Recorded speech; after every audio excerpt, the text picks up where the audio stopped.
What up, guys, and welcome to the brand new Omega Male podcast. Now, we used to do the Kismet Academy podcast, but we've recently upgraded and now we're doing the Omega Male podcast. So it's basically going to be quite similar to what we were doing before, except now we're going to be more focusing on how to become an Omega Male and how to build a well-rounded life rather than just online dating advice, okay? So this is for any man who wants to improve himself and who wants to be a better man in order to become more attractive to women, in order to become more healthy in his life, his relationships, and his finances, okay? So we're basically gonna cover everything about what it means to be a man in the 21st century.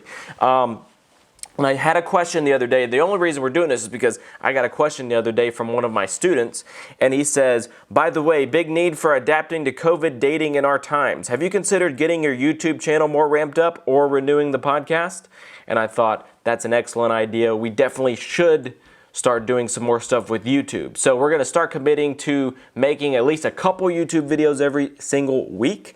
That's gonna be telling you a lot of stuff about texting, online dating, relationships, dating in person, and later on in the podcast, we are gonna be answering his question about what it means to be dating in the new normal, I guess is what they call it, where we're actually dating during coronavirus and people are scared to leave their houses. And so how do you deal with that when it comes to dating? So we're going to answer that question for you here in just a little bit. But first, I'm going to answer the question that is probably on most people's minds right now. They're saying, okay, this is called the Omega Male podcast. What is an Omega Male in the first place?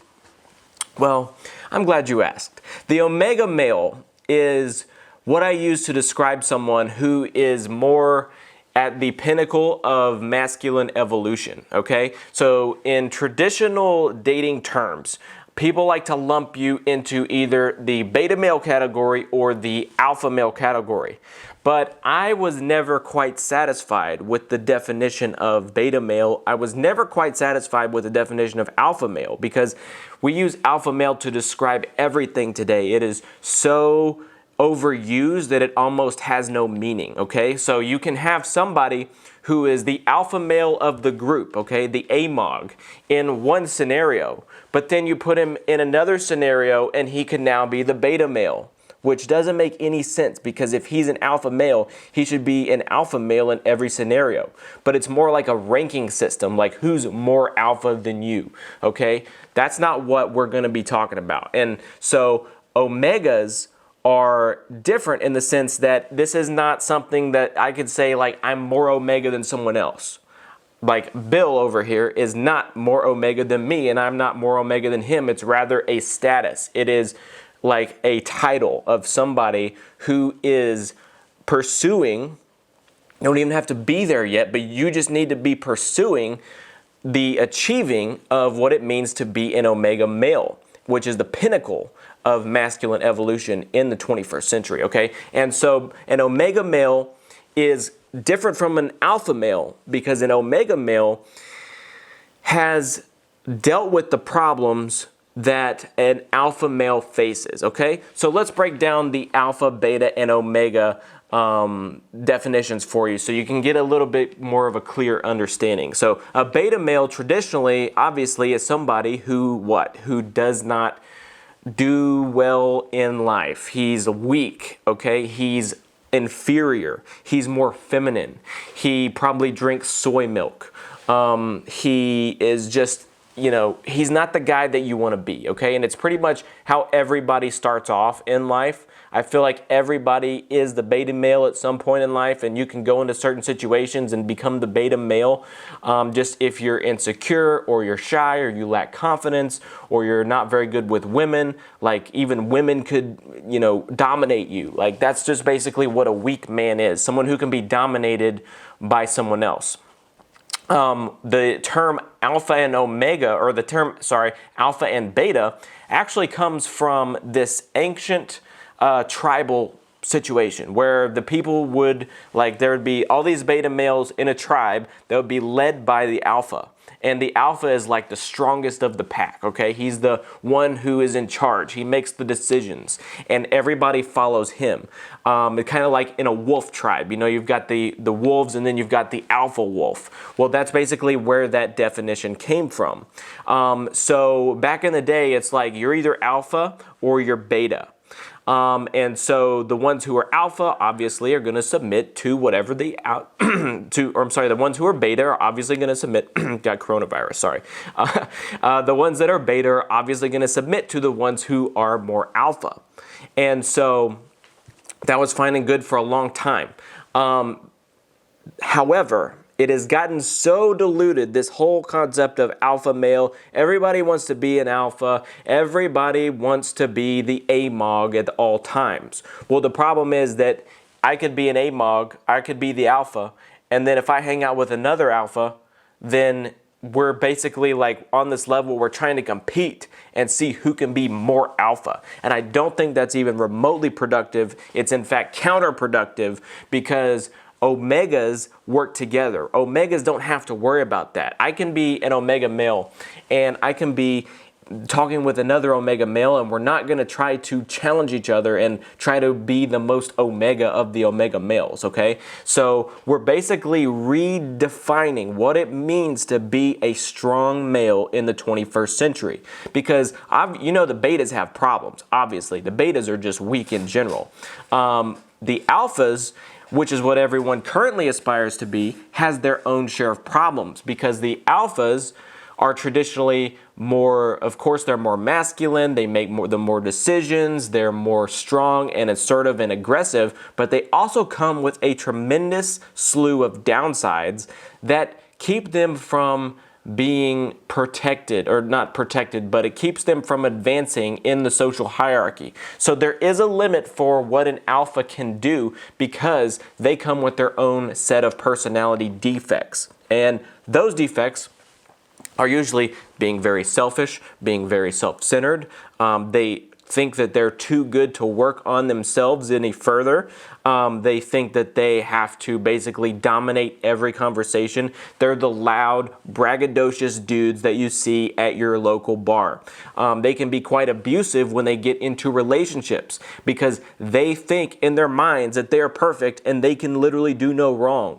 And this very toxic attitude towards self-development that these guys have, and it keeps them from being able to really advance further in life, because their relationships probably fail. Like, they have no problem attracting and getting women and sleeping with women, but when it comes to relationships, that's where they really struggle. And so they may have a lot of really surface level relationships with a lot of people, but nobody really wants to be friends with this guy. Or if they do, then he basically just pushes them away, because deep inside, he's a broken individual. Okay, so that's basically what we're trying to do here. We're trying to take all the good aspects of the beta male, combine those with the good aspects of the alpha male, and that's how we arrive at the omega male, okay? And believe it or not, beta males actually do have some good aspects. And so what are they? The beta male, sorry about my chair, that doesn't sound very good at all. The beta male is what? He's empathetic. He's compassionate. He listens, okay? He doesn't brag about himself. He doesn't talk, because he doesn't have a lot of self-confidence, so he's not going to be the one going around trying to prove how cool he is all the time. He just kind of accepts his place in the world as an inferior species. And that, in and of itself, is not entirely bad, surprisingly. Being comfortable in yourself and saying, look, I'm not the most physically capable person in the world. I'm not the smartest person in the world. I need to find an alpha male or an omega male to latch onto in order to, see if I can support him and he can provide that type of lifestyle for me, and that's what happens with a lot of people. The weak often attach themselves to the strong, and they both, win in the situation. But in terms of the omega or the alpha male, he lacks these very important qualities that the beta male has. He's not at all empathetic. He's not at all compassionate. He is 100% out for himself. And so that's where we arrive at this idea that masculinity has become toxic, because these guys, believe it or not, are relics. They are outdated, okay? The alpha males are from the 20th century and before. Okay, they don't have a purpose in the 21st century, and I think that's why a lot of men are very, very upset in today's day and age, is because they don't really feel like they fit in, because they refuse to adapt. They say, if I take care of how I look, if I care about how my hair looks, if I'm empathetic to people, if I'm willing to work on myself and accept the fact that maybe I'm not as perfect as I originally led myself to believe, then they're gonna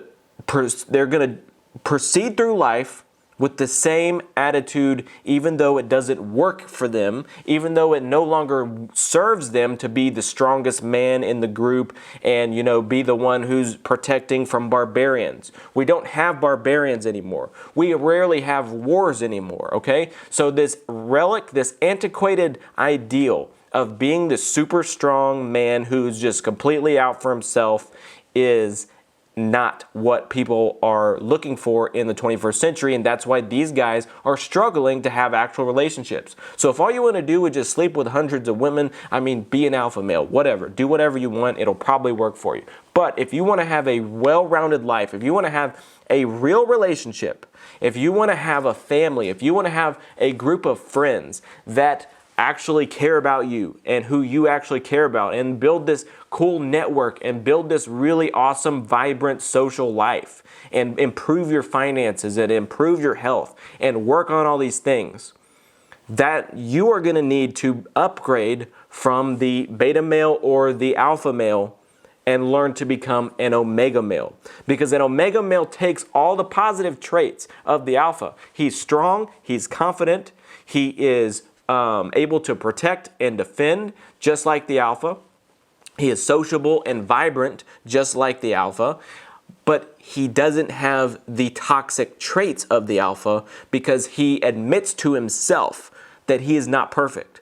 And he wants to improve himself. And he's going to work and do whatever it takes to fix these gaping holes in his personality and in his life. And if there's something out of balance in his life, whether it be his love life, whether it be his finances, whether it be his, his health, the way he looks, the way he presents himself to the world, he is self-aware enough, and his ego is in check enough where he can actually identify that problem and say, I don't think that I'm really resonating with people anymore. I'm going to figure out why. And then he might go out and do experiments, social experiments. He might hire help. He might hire a dating coach. He might hire a life coach. And he's going to learn all these things. And because he's willing to question himself, he's going to become way, way, way more advanced than an alpha male ever could.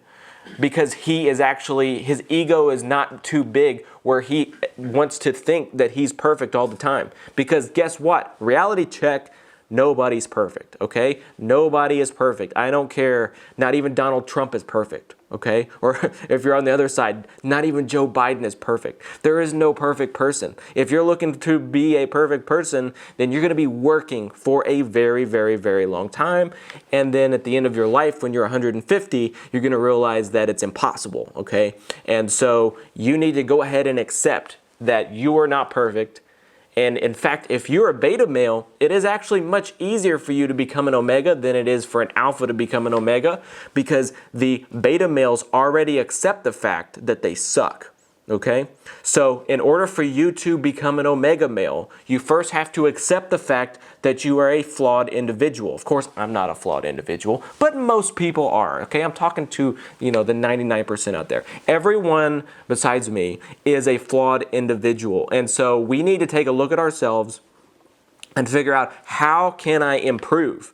And so that's the first step. If you want to be an omega male, you need to identify what it is that is holding you back. Because you as an individual, you've got a long list of positive things about you. Especially if you're a beta male, you're probably a good listener. You're probably introverted. You like to observe people, so you understand them in a way that most people don't. You can see things that a lot of people don't, who are like extroverts or alpha males, because these guys don't really pay attention. They're so self-absorbed and self-consumed that they don't really have an idea of what's going on with the people around them. All they're out is just, how do I get my next hit of ego, okay? And so the people who are beta males are gonna have a much better time, or much easier time rather, becoming an omega male, because they don't have that ego that's gonna keep them in the way. So if you guys are watching this podcast, then you probably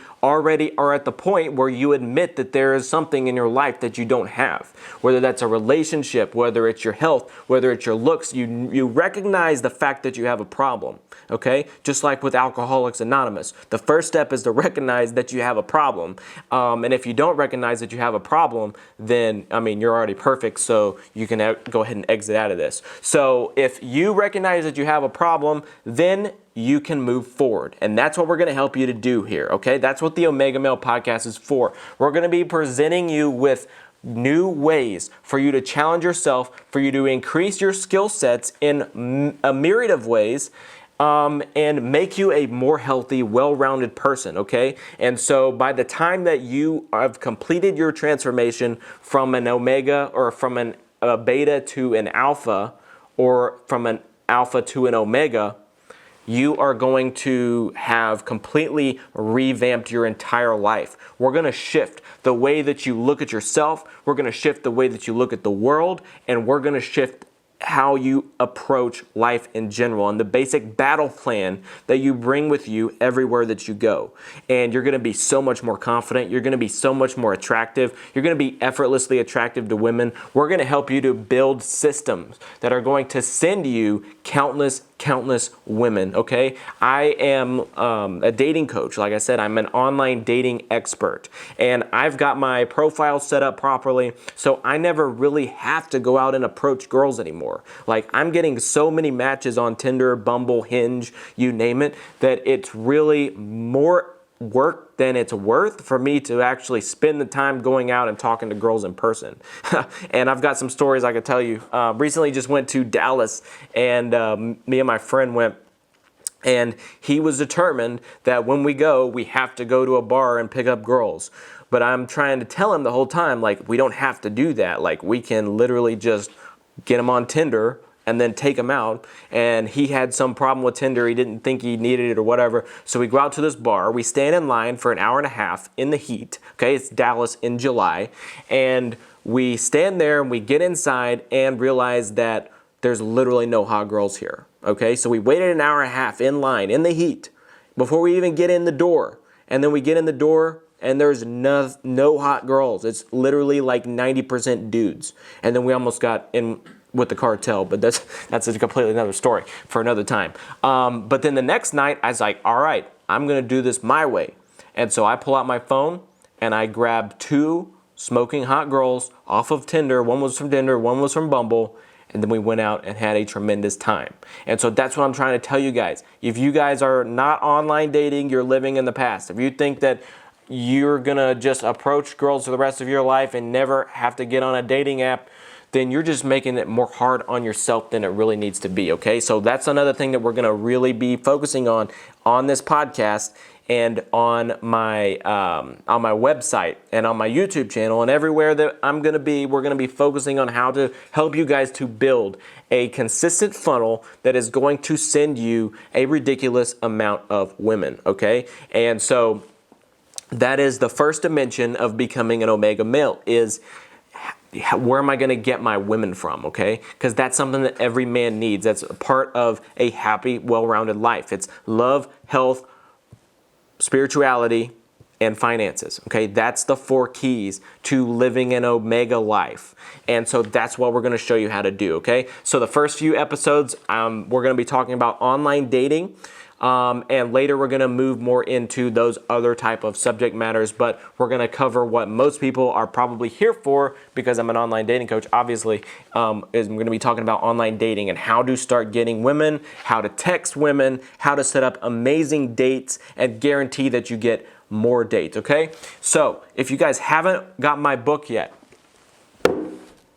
you need to get this. Okay, the Omega Male. It's available on Amazon.com right now, and it's going to be in a bunch of bookstores near you very, very soon. But this is basically everything that you need to know if you want to transform your entire life, if you want to stop being the beta male who basically sucks at life, or if you want to stop being the alpha male who has a pretty decent life but knows that deep down he has some flaws and he's willing to admit it and work on himself, this is the book for you, okay? So in this book, we teach you how to build an abundant life full of beautiful women, how to build self-confidence, how to become a man who is effortlessly attractive to women, how to get your finances in order, how to get your life in order, how to get your mindset right, and literally brainwash yourself into becoming a more attractive man. And that is basically the whole essence of how to become an Omega male. So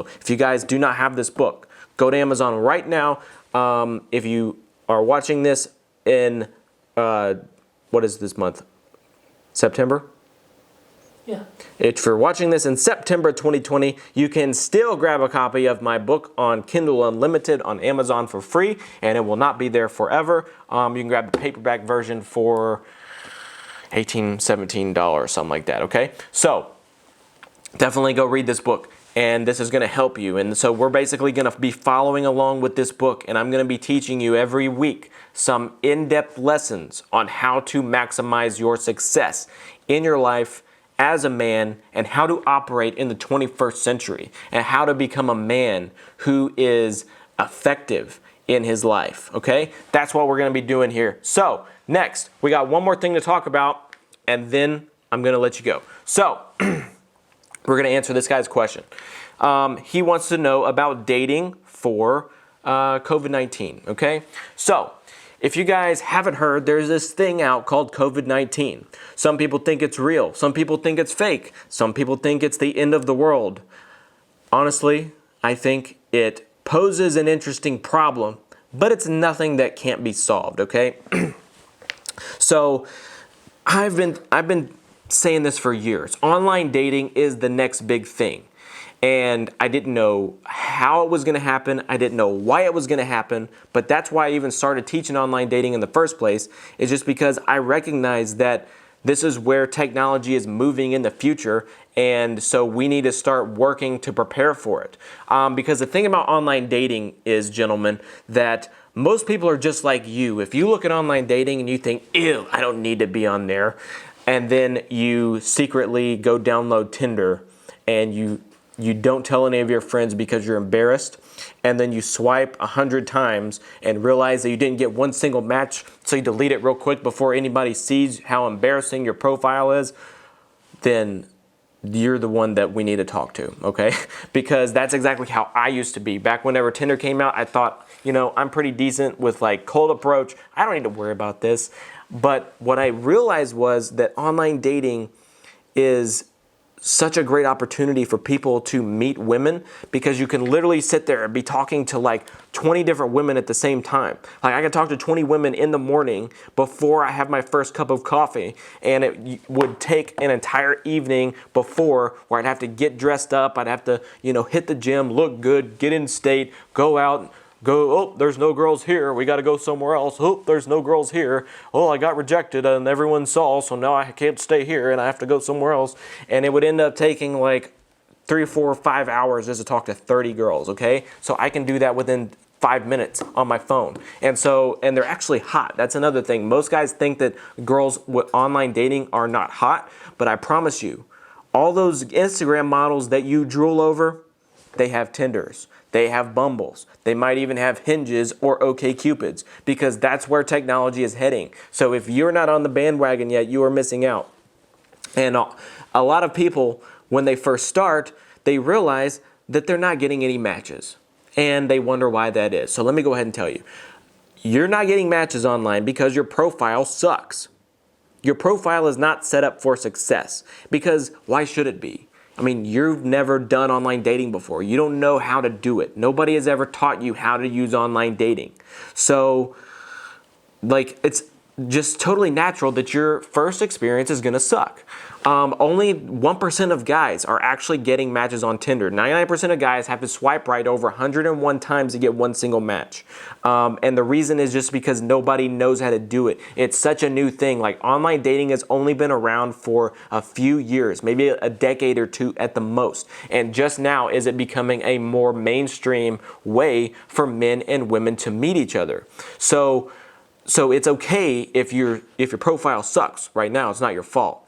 But you are going to have to learn how to do it, okay? So even if you're obsessed with cold approach, you think cold approach is the Mother Teresa of dating, cool, fine, do that. But at the same time, start learning a little bit about online dating and start taking some interesting pictures. Start setting up your profile in an interesting and creative way that actually stands out from the 99% of other people. Because honestly, the bar with Tinder and stuff right now is set so incredibly low that if you just take a little bit of time and put a little bit of effort into your profile, then it's going to explode with matches, because the girls are going to look at you and see a guy who's actually gets it. And then they're going to be like, oh, wow, this is amazing. I've never seen a guy's profile that looks this good before.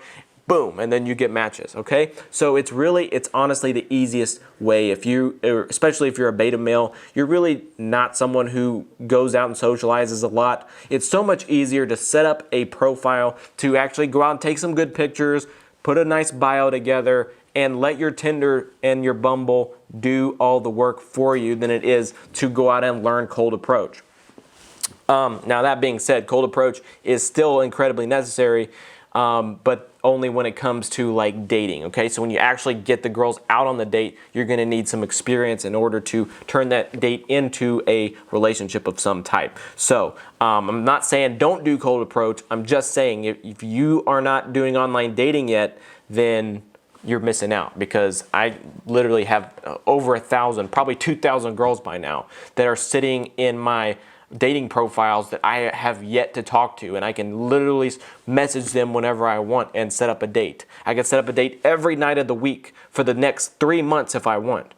And it's literally so easy, okay? And so later on, I'm going to be sharing with you guys how to do that. So that's what I recommend for you during coronavirus time. During Corona time, it's time to get online, all right? Download your Tinders, download your Bumbles. Go make Tinder, Bumble, Hinge. If you don't have any dating apps, this is the 3 that I recommend. This is the trifecta, okay? Tinder, Bumble, and Hinge is where the majority of the girls online are, okay? Tinder is more for the college age girls, okay? You do find some more professional girls Instagram models and stuff on Tinder, because it's kind of like the most popular dating app in America right now. So you do have the widest selection of girls on Tinder. However, I would go as far as to say that Bumble has the most attractive girls on it. And the reason is because really, really hot girls don't like getting blown up with messages that are stupid from guys they don't care about. So the beauty of Bumble is that women actually have to message the guy first. So if she's not into you, she doesn't have to message you, okay? And you cannot message her until she messages you first. So the hotter, smarter girls who are more professional are gonna be more likely to be on Bumble. And then Hinge is kind of a blend between the two, okay? So download Tinder, Bumble, Hinge. That is your homework for the week, gentlemen. And start talking to some girls online. Start setting up some dates. And start going on some FaceTime dates. Now, the FaceTime dating, this is where it really gets different.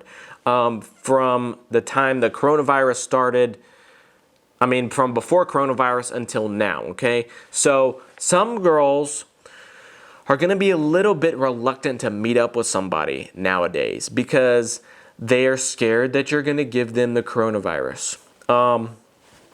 Fair enough. So if you do find a girl who's a little bit hesitant to meet up with you because of coronavirus or, whatever reason she can possibly imagine, then you're going to have to do your first date, but you're going to have to do it through something like FaceTime, okay? So if you get a girl, so let's say that you follow my routine, and by the way, if you get my book, I teach you my actual routine that I use, and I send the exact same messages to girls literally every single time, and gets their phone number and gets them on the text messenger where literally all I have to do is set up the date, okay? So go check out the book where I teach you literally everything to say, how to have fun, witty conversations. You name it, it's in here, okay? Basically everything you need to know. That being said, you're gonna have girls that are gonna be hesitant to go out with you because they're afraid that you're gonna give them what equates to something that's not as bad as the flu. Okay, fine with me. So we're gonna set up a FaceTime date. And so one thing that a lot of guys really get wrong with this whole FaceTime thing is they sit there and they call a girl and they get super, super scared, okay? They get super, super nervous. It turns out awkward. It gets weird. And even the most experienced guys, in fact, me, when I first started doing like FaceTime dates, it was just so new. Like I didn't know what to do or say. But that's because I was treating it like a FaceTime call, okay? You have to quit treating it like a FaceTime call with your boss. This is not a FaceTime call. This is your first chance to actually meet this girl for the first time. That was redundant, but you get the point. That you are meeting this person for the first time, and you're gonna treat this just like an actual date. Right, Bill? Mm-hmm. You have to treat FaceTime like a real date. So use all the routines that I teach you and all the fun like escalation techniques that I use in my book Omega Male, or you can get it on kismetacademy.tv. All those things. Use those techniques and treat it the same as a date. I had a student who told me that he did a FaceTime date with a girl, and he actually went as far as cooking dinner with himself, and she cooked dinner at the same time at her place, and they acted like they were eating dinner together. Oh, I don't do stuff like that, okay? But it was very effective. She liked it, okay? There's another guy who played a girl a song on the guitar over FaceTime. So, you can be a little bit romantic. You can be a little bit corny with a lot of the girls, and they appreciate it because it's something that they've never experienced before, okay? So you've got a lot of leeway. Get creative with your FaceTime dates. Don't just be sitting on the toilet FaceTiming the girl. Do something, okay? Get in some good lighting. Make yourself look as attractive as humanly possible, and find some sort of an activity to do, and then follow the steps, the escalation steps that I teach you in the book. You can do everything except for the physical touch on a FaceTime date. And what this is going to do is this is going to transition from her looking at you as some random dude that she just matched with online. He may or may not be a creep. I don't know. He may or may not be a serial killer. I don't know. He might cut my face off and safety pin it to a soccer ball. I don't know. That's what the girls are thinking whenever they match with you online. And so the quicker you can get her onto a FaceTime date, the quicker she can actually see, oh, this guy is how he presents himself. This guy is actually socially well-adjusted. He can carry on a conversation in person. He's not scared to talk to me on FaceTime. And he goes as far as to put a little bit more effort into making this FaceTime conversation more than just some boring chit-chat that he would have with his grandma, okay? So that's basically all you have to do. And the last thing that I will say about this is if you don't approach this as a regular date, then the FaceTime date can sometimes backfire. and you never compliment her, she never compliments you, you don't hold hands, you don't touch each other, you don't make any effort whatsoever to express the fact that you're still attracted to each other. Well, first of all, you're going to be sitting there thinking, man, this is feeling more like a friend date than anything else, because there's no sexual chemistry going on here. And she's going to be thinking, wow, maybe he's actually not into me because he's not making any effort whatsoever to advance this in a man to woman conversation way. So that's where you have to basically take the reins, okay? You got to be the man, and you got to compliment her in several different ways, okay? Use what I call creative compliments. I've got a list of creative compliments that I use online, through text, on the phone, FaceTime, everywhere. You use these creative compliments. You need to make a list of them. And perhaps in the next episode, I will give you one of my best creative compliments that you can start saying to girls that will actually make them think that you're really interesting and witty. Okay, it'll be our secret. So that's what you need to be using. Creative compliments. Make sure to maintain the fact that you are interested in her and she's still interested in you. And this is not going into the friend zone, okay? But this is going to keep this conversation flowing. It's going to keep it moving. And you guys are going to be able to get a little bit more comfortable with each other before you even meet up with each other in person, okay? So if you just text them and it ends up fizzling out, the reason is because you did not move that relationship forward in a positive direction. You didn't move it quickly enough. You just sat around and you became a texting buddy. Well, guess what? She's got 1,000 texting buddies and she doesn't need any more, okay? So that's why you have to get her into a FaceTime date as soon as possible. If you can't get her into a real date, obviously the real date's the number one priority, but then you have to get her into a FaceTime date or at least a phone call as soon as possible. Otherwise, this relationship is gonna fizzle out. You've got about a 5-day window from the time that you meet her online to the time you actually get her on a date. So that's a secret to dating in the COVID-19. Move the conversation forward, get her on FaceTime, and then once she feels comfortable with you, she will have no problem going on an actual physical date with you, okay? And then it won't even feel like the first date either because you've already technically met virtually. So, we're going to go ahead and wrap this up here. Gentlemen, thank you for tuning in. Go check out our podcast on iTunes, Apple Podcasts, right? Spotify, YouTube, Instagram, Facebook, and hopefully we're going to start doing some live streams soon, some actual live streams. This is a fake live stream, but we're going to be doing some real live streams. And while you're at it, go ahead and pick up a copy of The Omega Male on Amazon.com by Ryan Cruz. All right, so thank you, gentlemen, for watching. My name is Ryan Cruz. I can't wait to see you on the next episode of the Omega Male Podcast.